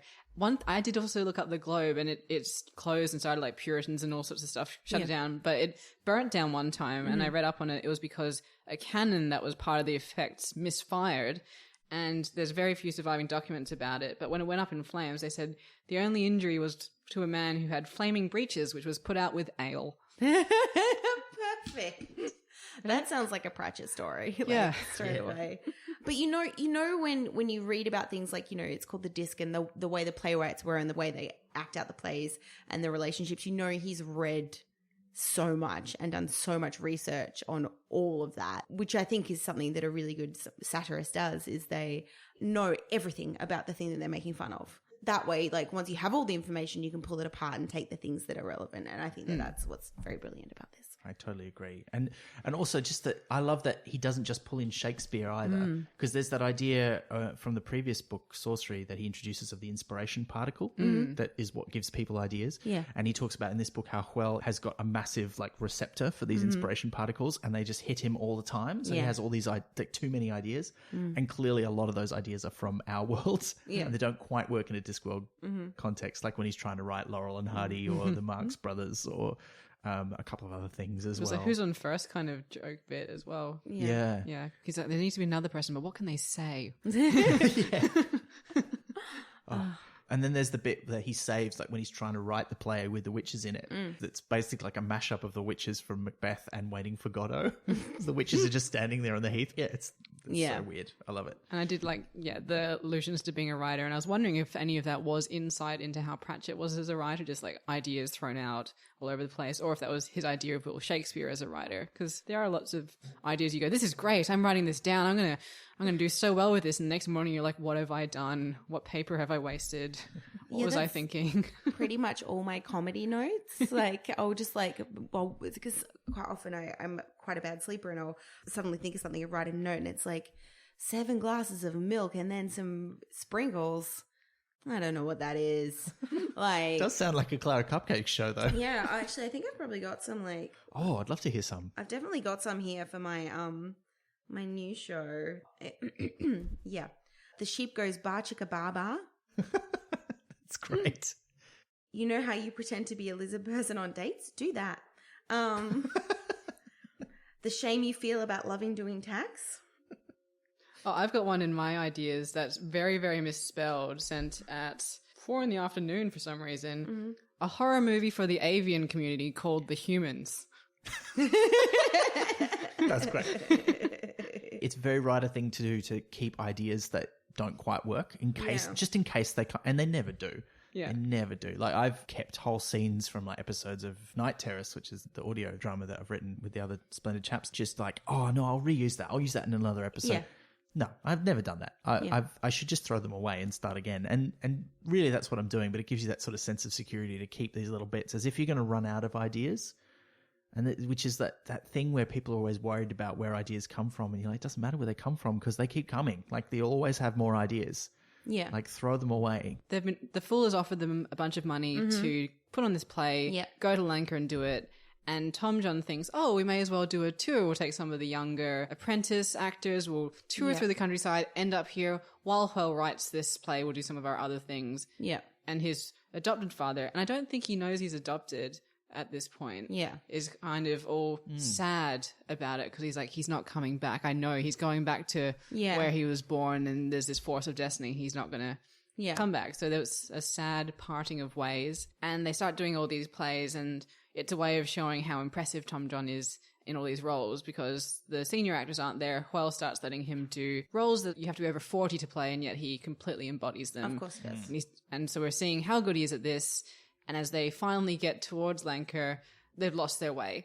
And they have to get directions from the witches, who traditionally are dressed as humble wood collectors who've strategically scattered themselves among the place to direct them. So, oh yeah, I love that so much. How they get increasingly suspicious as they meet yet another humble wood collector. and the young superstitious actors are like, if you meet a humble wood collector, you're supposed to offer them half your lunch. What have we got? Pork sandwiches? it makes me all gassy. Like, they keep toning down these. Except Nanny Og, who's like, yeah, I'll have all of that. You got any beer? You're like, yes, Nanny Og. Oh, and she pulls out her tobacco pouch and goes, does anyone have a light? And all these people offer her one. She goes, great. Does anyone have any tobacco? Yes. But yeah, I got a question about them getting lost at the end. Now, were they getting lost? Was there something magic going on there? I was not quite clear about why they were so lost. The witches talk about how they have to help him find the place, but I wasn't really clear on why is it so hard to get to Lanka. I mean, Hwell's been there before. He should potentially remember the way, but even if he doesn't, like, it's just a place. They have a whole thing about the trees moving in the town over, but it seems like nature would be working with them to get them there because it doesn't want the other guy as king. But so I wonder if it's also an effect of the time change. That was going to be what I was going to say. Like, maybe like the paths look a little different. Any cans that are there have fallen down, or they've changed a little bit. The trees are bigger. Is it just so they've kind of spread up the world around Lanka? That's kind of the deal, right? Because Lanka stayed the same. Yeah. Yeah, it's like, well, they've just sort of persuaded time in Lanka to stop. I have a question about this. Yeah. Only because Nanny Og has so many relatives and a lot of them don't live in Lanka. Or like some of them do, but quite a few of them don't. So does that mean that she's got like sons and daughters out in the world that have suddenly gotten much older? Yeah. Yeah, they must do. Like the ones in Ankh-Morpork, because she talks about how she wants to go there because one of hers married an innkeeper. So they'd be 15 years older now. Yeah. And the baby will be 15 years old. Well, now she's just got more grandkids. She's probably happy about it. She probably enjoys that. She didn't have to deal with the baby stage. Yeah. But just a thought, because I know she's the only one that talks about having family outside of Lanka. And they never sort of address what happens to anyone who was trying to go to Lanka during that 15 years. Yeah, exactly. Can they just not find it? Which is maybe what I thought was maybe like a residual effect of the time, is that maybe something's moved, something shifted, and and people couldn't find Lanka for such a long time that it kind of got a little bit lost in general. It's probably like how Muggles can't find the Triwizard Tournament because they keep remembering they've forgotten the stoves on at home. Yeah. Like magic just turns them away. Yeah. Like, I need to go to Lanka, but no, I'll do that later. So. Yeah. Yeah, but that was cool. That's a good question. But yeah, I think mostly it's the witches sort of feeling like they have to get involved. There's that sort of vibe. Yeah. I mean, however they get lost, that's sort of what happens. But then they show up, and it's time to go to the castle. And he's real dismissive of Lanka, like the promised king is kind of like, oh well, it's small and I don't like it. Even though Nanny Og took him the scenic route. He's just very unimpressed with it. Yeah, he's more like, oh, well, I guess this is the job we got paid to do, and then Yeah. we'll go home and tour, and then we'll have our cool theatre, and we can do cool plays. Yeah. Yeah, he doesn't put it like that. He's not a jerk, but, you know. He's not like, oh, look at this shithole town. He's got a life plan and he's just... Why would any shithole people come here? Oh, no. He is not like that. But imagine if they wrote, I can just imagine like Huel writing a satire and it's about some, really rich guy with weird hair and he doesn't know where it's come from. Oh, God. That'd be terrible. Also, it's probably worth noting that the play has not been going down well with test audiences. Oh, the yeah. one that they've been Because it's hired missing to something, do. right? Yeah, this is an element that doesn't quite work. So Yeah. the play that's supposed to be the propaganda against the witches hasn't gone down well in other towns. And he keeps rewriting it, and Huel's never happy with it. He just can't quite get it right in a way that's different to the other plays that he can't quite get right. And I love those sort of examples of dialogue from it where there's bits where he's got, like, there's a bit that's like a pantomime where he's written it in Shakespearean sort of words and then crossed out the equivalent of he's behind you, oh no he isn't, that sort of thing. And he's changed the title like 6 times and crossed out bits of the title. And this is kind of, we're in the end game now. This is the pointy end of the plot where it all comes together, which is good because I feel like we've talked about this the last couple of books. The ending has felt quite rushed. And I think some elements of the ending of this feel a little bit rushed, but much less so than in Mort or in Sorcery, where everything's kind of wrapped up very neatly, very quickly in the last few pages. Whereas here, we sort of get the lead up to putting the play on itself. Yeah. In Hamlet, the play comes about 3/5 the way through the thing, whereas here it is the climax of the whole thing. It's been leading up to this because it's the bad king's plan. It's not the hero's plan to put the play on. So we have to figure out how it's going to go wrong. But there's so many cool things about when the play is on. One of my favorites is when Death shows up and meets the actor who's playing Death. Oh, and when Tom John is trying to give him notes on how to play Death, and he does Death's voice perfectly because he's such a good actor. And it's one of the best lines in the book. It's when he's asking him to do the voice, and Tom John says, "I have come to get you, you terrible actor." Terrible actor. So good. Is there's an they're all male acting troupe, is that right? Yes. Yes. Is there a sneaky secret female? No. Okay, I am thinking of a different thing. But there's a guy that always plays the women, right? Is it one guy? They did a switcheroo in a bit though, because one time Tom John was playing her, and like everyone fell in love with him, and then they felt a bit sort of weird about him being a guy. And but that was just so that was that as But well. they do refer to, I think it's young Willikins who plays all the women. But yeah, we get to the play, and it's all on. There's 3 evil witches on stage, and everyone hates them. And this is when the date that you mentioned earlier happens, where the fool sets up the basin for Margaret so she can wash her hair. But she's not really interested in the date because she's more interested in The play. And the fool does not know, as the witches do, that Tom John is the rightful heir, come back hopefully to claim the throne. And the guards have been told in the castle to arrest the witches, but they accidentally arrest the actors playing the witches in the play. Perfect. And the witches end up on stage. And this is during the intermission when the arrests happen, when Tom John ends up face to face with King Verence the Ghost, except not really. Like, they're in the same room. They should be interacting, but they're not. He doesn't really see him. And that is important later. That is important.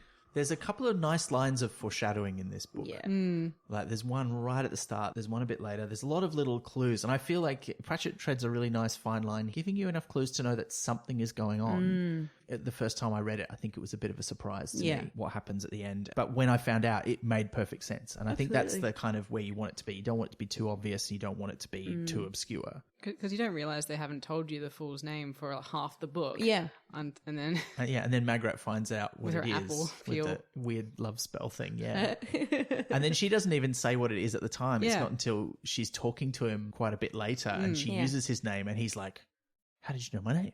And then they don't mention it again. Yeah. But it's really good. And that's when Death ends up on stage and everybody does see him because they're expecting to see Death. Yeah. And he gets stage fright. He and can't it's say so the adorable. words. Oh, bless Death.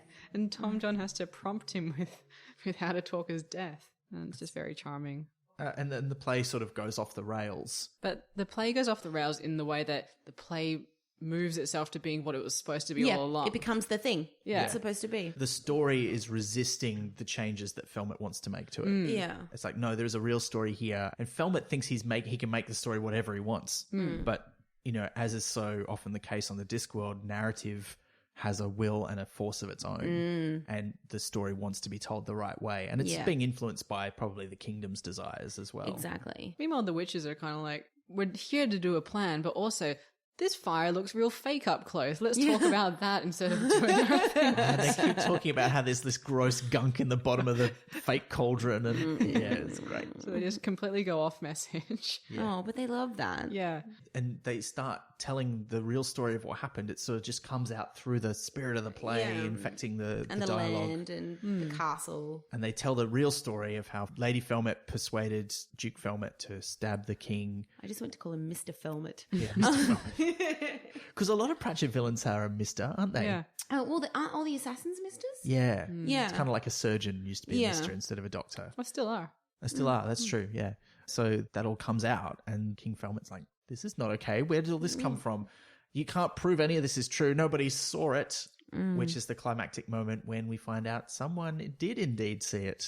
Ba-bum. It was the fool. He was there all along. Ba-bum. Which is quite a reveal. And I think actually I know I just said that he did a good job of putting the pieces together before it happens, but there's no clue that the fool was there. Yeah. In none of his internal dialogue or any of the things that he says to anyone else does he ever give a hint that he's remaining loyal to this king, even though he knows he murdered the previous king. Yeah.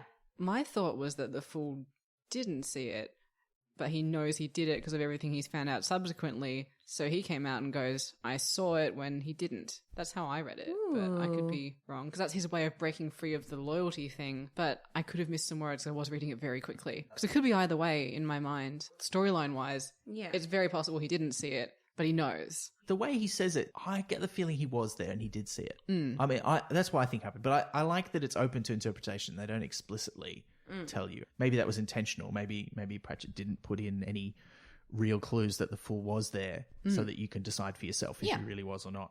And then the king stabs him with the dagger that he's taken off Tom John, who was acting. And Death is all like, okay. And he pulls out this hourglass with bells on it. Yeah. So sad. So terrible. And he taps it and goes, no. And it's a fake dagger of the sort we've all played with in the theatre. And Granny picks it up and Nanny had previously said, well, he's going to come back and take the kingdom. He's got to have a magic sword.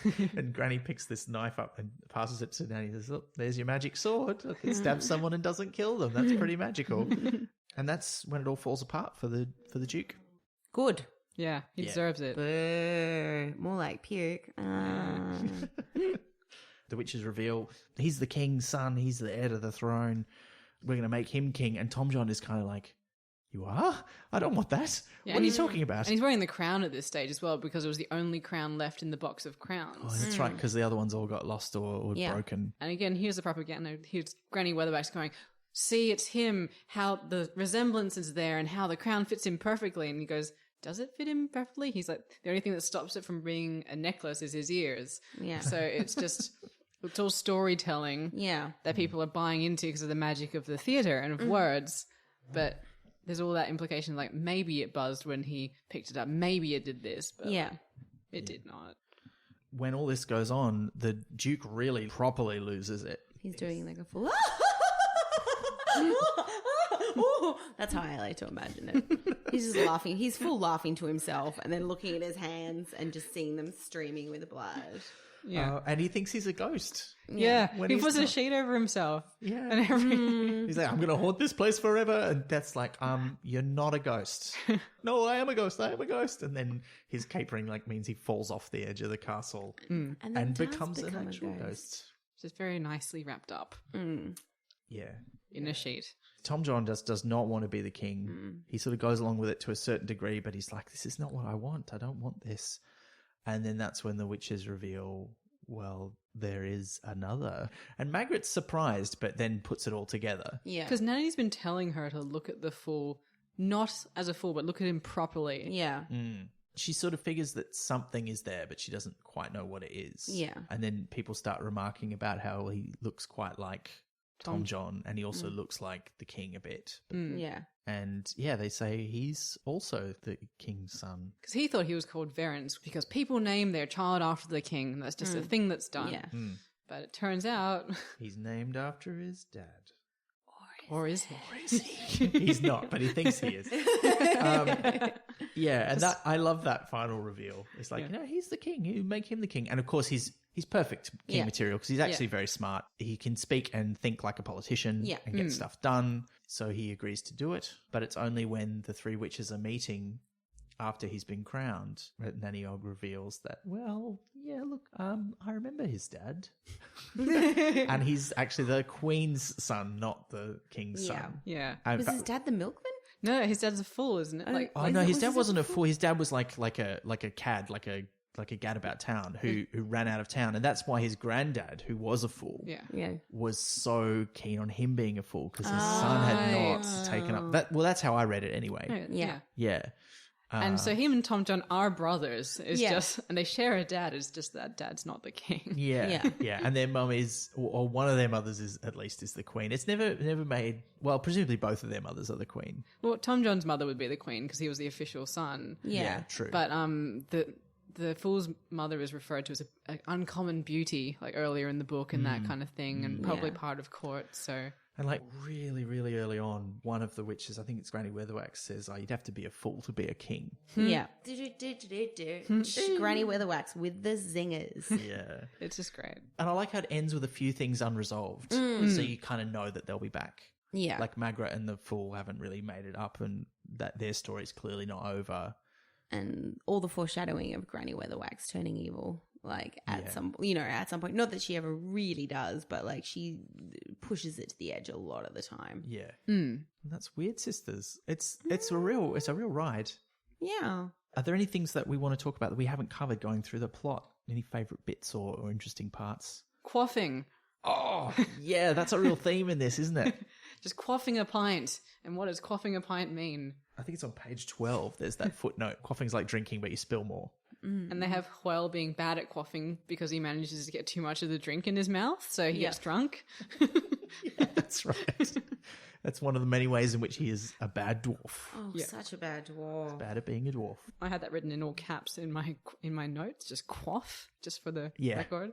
Just anything involving Grebo. I love the way he describes Grebo just in general. And you like know exactly what he looks like. You have two cats. I do. What kind of cats are they? British short hairs. Yeah, I have a friend, Nick, in Sydney who has a male British short hair. Oh, they're so much bigger. And he reminds me of Grebo. I think Grebo would be that kind of cat, but then much more scarred up and beaten up. Well, facts about British short hairs. Boom, boom. They're actually the original British street cat. So they're a really old, long-lived breed. I'd be surprised if that's not what he's talking about. They are super big, pretty lazy though. So that kind of suits Grebo. The males get up to about 10 kilos sometimes if they're really big. Gretchen's like 5.5. But the boys, they're one of the few cats that have really distinctive male-female traits. So they get like jowls, almost like orangutan. You know how orangutans get the face puffs? Yeah. They get jowls. The Cheshire Cat is actually a British Shorthair. Huh. Wow. In Alice in Wonderland as well. So, they were the street cat. They kind of sort of died out, and then they started to die out, and then they bred them in with a couple of other breeds. I wouldn't put Grebo past being a British Shorthair. Wow. And they come in different colours, like lots of different colours. So that seems about right. That's amazing. Well, you mentioned the librarian's jowls, actually. That does remind me. There's always been a description of the librarian that stuck out in my brain. There's a version of it in this book, which is when he's in the bar fight. Yeah. And it talks about his arms. Yeah. An arm like a couple of broom handles strung together with elastic and covered with red fur unfolded itself in a complicated motion and smacked him across the jaw so hard that he rose several inches into the air and landed on a table. They're so strong as well, orangutans. Like, they can rip people's heads off. Yeah. They wouldn't, but they could. Yeah. Which I guess is why he's like a witch as well. There's a good footnote that's quite short. It's about how vermines are like the worse or better cousins of lemmings because they just throw themselves off pebbles rather than cliffs, which I thought was quite a nice image. I like the one about the previous King Murine, and how he died. He met a terrible fate, and the note is involving a red-hot poker, a privy, 10 pounds of live eels, a 3-mile stretch of the frozen river, a bunch of wine, a couple of tulip bulbs, a number of poisoned eardrops, an oyster, and a large man with a mallet. King Murine didn't make friends easily. It's just like, I like the idea that was maybe either just one person's effort to really kill him, or several people at once decided at the same time. See, Rasputin could have survived that. Sure. Didn't Rasputin drown in the end? Like, wasn't he shot and poisoned and stabbed, and then he was thrown in a river, and in the end they think he drowned? Well, he didn't even die in the drowning. He got back out of the river. Well, if we're going with the movie Anastasia as canon, which is always what I do, he came out of the river. Yeah, one of my favorite jokes is about the standing stone. Like, it's not a circle of standing stones. It's just one. And yet, even though there's only one of them, no one had ever been able to count it. And later on in the book, it gets freaked out. And when the witches show up, it's not there. Yeah. And when they leave, it comes out of the swamp and looks around to make sure they've gone. I thought that was great. I also really like the one about Goody Wemper's experiment, and I kind of wish we'd have gotten to see her a bit more because it sounds like she was this scientific vegan witch who sort of sat around going, okay, what can we replace with this? And she interrogated things quite carefully and closely. Being a research witch. Yeah, but then also somehow smells like patchouli all the time, I'm sure. Yeah. It's all very well calling for eye of newt, but do you mean common, spotted, or great crested? Which eye anyway? And will tapioca do just as well? Yeah. Now I'm imagining witches like making bubble tea in their cauldron. Yeah. That would be amazing. But yeah, that was great. And that which also kind of echoes the thing about when Nanny Ogg's looking at the play with that sort of eye of a research scientist. I love any time Nanny Ogg just turns up and is excessively grandmotherish, but it's very threatening. Yeah. Yeah. She's never formal. Like when they show up and Magrat's trying to say, oh, well met by moonlight and may starlight shine upon. And Nanny Ogg's just like, watcha. You what? Yeah. Oh, she's the best. We always try to answer a few listener questions before we wrap things up. So what have we got, Liz? So we've got one from the other Ian Banks. Ian, as someone who just received Portuguese fan mail for the other Ben Mackenzie, I feel your pain. Do you think that this is the book where Terry Pratchett stops making fun of fantasy and begins to re/deconstruct it as well? I think there's a lot of reverence for it in this book, but I think maybe part of that is because he's making fun of a different art form within it. And I feel like this is maybe the first book that's kind of done that. So there's been other books where he's made fun of different cultures, like the one in Australia. It's just ridiculous. This is the first book where he's brought something else in and made it more ridiculous, and then taken a nice loving hand to the fantasy to kind of pull that ridiculousness into itself. Does that make sense? Yes. Yeah. Yeah. And this becomes a real repeated theme of Discworld books, that there's something from our world going into the Discworld and affecting it in some way, or there's an analogue of that. Yeah. Like with movies in moving pictures, or rock music in soul music, that kind of stuff. Yeah. And there's a real nice, and obviously you can sort of pinpoint where a lot of the places are, even though it's never explicitly said. Like Ankh-Morpork is absolutely London, but like gross, like almost like pre-industrial, like era London, where everything's just grimy and people being murdered and just all that sort of thing. But I think by setting it within that real world, within a fantasy world, it gives them such carte blanche to kind of play around with everything else, which I think is pretty wonderful. I think there's some truth in the idea that he's not parodying fantasy as much in this. There's still elements of fantasy in it. Yeah, absolutely. But here he's more commenting on fairy tales and theatre. And this is still a fairly early book. It's only the 6th one. Yeah. But in the earlier ones, it's really more a pastiche. And particularly in the very early ones, and especially the Rincewind books, it's a pastiche of a very specific kind of high fantasy, like sword and sorcery kind of stuff. Whereas this is much more eclectic, like you say. Yeah, absolutely. Yeah. I've got a quick admin one, which I'll quickly deal with myself as well. We've got one from Steve Leahy, which is, are you planning on covering any of the non-Discworld Pratchett books? In short, yes. On to the next question. Is Granny Weatherwax the best female protagonist of all time? This one comes in from Caroline Brown. Well, I mean, she's pretty good. I mean, there's so many good female protagonists, even just within this world. Like Sergeant Angler is a big one for me. Susan Stohellett, she's one of my favorites. She's super amazing. Adorable. Mm-hmm. She's such a dear heart. Such a dear heart. I mean, I've already nailed my colours to the mast, and my favourite is Nanny. Yeah, totally. But you know, it is very tempting to just answer this question by saying yes, partly because you feel like that's what Granny wants you to say. Mm-hmm. Yeah. I don't. Oh, is she the best of all time? Oh, she's so good. It's just hard. I feel like Pratchett does his women really well. What I like about Granny Weatherwax is that she's not framed by any men. Because quite often he has these wonderful, strong women, but then they'll accept men that are a bit less than them. Does that make sense? Yeah, like Kanina. Yeah. And Nigel. Yeah, and Adorable as well. I know I'll fight you on Moist Von Lipwig being... but like he's great, but he's not great. He's just that kind of like he becomes great, but I think part of that is through her. And Sergeant Angelo and Kara, I feel, are a nice equal footing couple, which is good.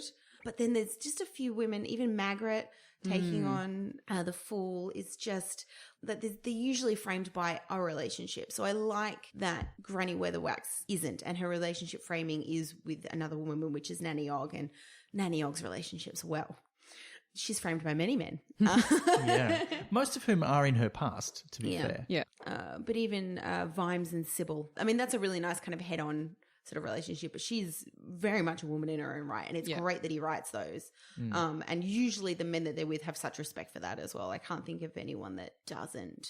Yeah. All right. And our next question comes from ZB Simpson, which is, which are you? I wish I was Nanny Og. Don't we all? But it's kind of like, that's kind of like asking, are you Kirk, Spock, or Bones? Because they kind of embody different things. I think I'm Nanny Og with a Magrat Rising. Like a Nanny Og Gibbous? Yeah. Mm-hmm. That's fantastic. See, I don't think I love the main three so much, but I don't feel like personality-wise I sway towards any of them particularly well. If I had to pick one to be for the rest of my life to line up with my personality, I'd probably pick Goody Wemper, even though she's dead.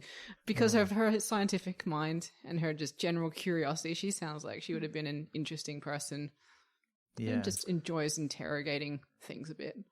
Yeah. I like the anger of Tiffany. I definitely feel that. The way she just gets mad at things and then goes at it. Like, I really like that about her. I like the emotion of her because I feel like the other witches don't really have that so much because they're always so excessively practical. And she's practical but with feelings, and I enjoy that. Yeah.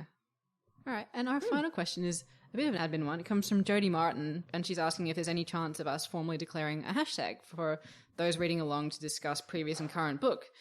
She suggested a hashtag PratChat and to add a number. So we were thinking if people did want to chat along online, hashtag PratChat with the episode number. So this would be hashtag PratChat4. Yeah, and I know that's a bit different to what you suggested, Jodie, but we felt that if we tried to use the Discworld number when we did non-Discworld books, we would run into a problem. So correct. If you want to chat about this episode on Twitter, you can use the hashtag PratChat4. Ooh. Yeah. That brings us to the end of another episode of PratChat. Elly, thank you so much for coming along. Thank you so much for having me. It's actually made me want to go back and read some of the books because it's been a while because I haven't read some of the more recent ones because it makes me sad. Yeah. We have already pre-committed, I think, to reading the last Discworld book, The Shepherd's Crown, last. That'll be the last one we read, which That's will be a very Tiffany book, emotional isn't it? time. Yeah. It's going to be difficult. But thank you so much for coming. No, I really appreciate It's it. been a delight. Now, people can find out more about you and your alter ego, Clara Cupcakes, as you go on the Worst World Tour. Very soon, you're off. Where can they find out about where to find you?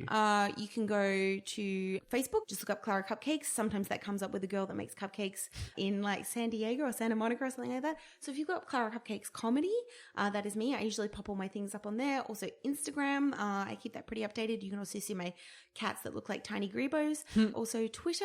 I do have a website, claracupcakes.com, but I feel like it's been hacked by Russians.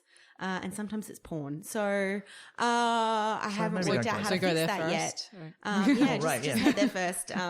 We need to tell everyone what we're going to be reading next time, Liz. Well, I wanted to make a joke about being all square about it, but it's pyramids. So, so I should try harder.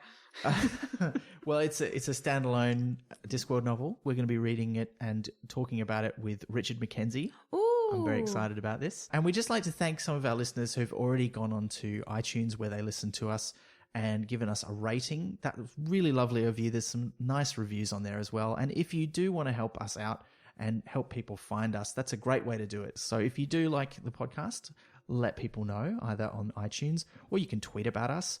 But I guess there's just one question left to ask this episode, which is, when shall we three meet again? Well, on the 8th of next month, obviously.